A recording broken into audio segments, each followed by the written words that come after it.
Guys, good morning. Samahan niyo ako sa aking chef today.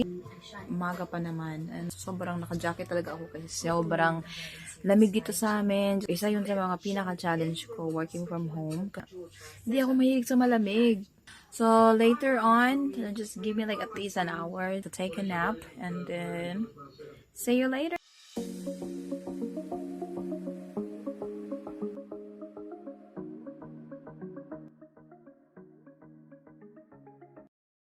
Hello, Kim. Sus, nakamute pala ako puta. Anyway, guys, malapit na yung first break ko. I'm kind of like excited. So, yun na nga. Break ko na sa wakas. Naihi ako eh. Wait lang. Ano magkape? Wala akong gana. Epic ng chef ko today. So, ayan na nga. Nangyari is na overlunch ako. Wait lang.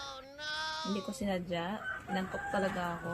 2 hours more and I'll be sleeping na. Alright, well, thank you so much for your time. So, ito pala yung working station ko, guys. Nandito ako sa parang kwarto-kwarto. Dito ako nagkukulit. Parang simple lang talaga itong bahay na to. Itong house kasi na to is para siyang second hand.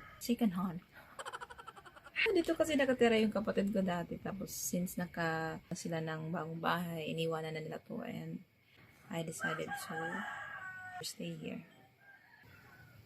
Sobrang simple ng trabaho ko, natulog. In-scam din ako ng customer ko. I'm a scammer, but na-scam din ako ng trabaho to. Legit ba talaga to or scam to? Ang hirap magtrabaho pag hindi ka naniniwala sa trabaho mo.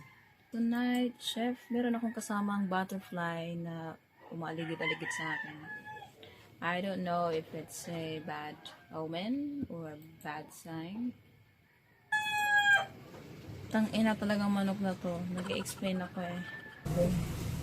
So, it's around 7:40 a.m. Ang mangyari is mag-extend ako for like 15 minutes kasi we have system issue earlier. So, wala na talagang energy. Mas mataas pa yung energy ng manok sa akin. Diba? Bongga ka? So, ayan guys. Tapos na aking chef. So, follow nyo lang ako sa Facebook. O, diba ngayon ng manok, hindi pa rin siya nagpapatalo hanggang ngayon. So, follow nyo lang ako sa Facebook. Wala akong Instagram.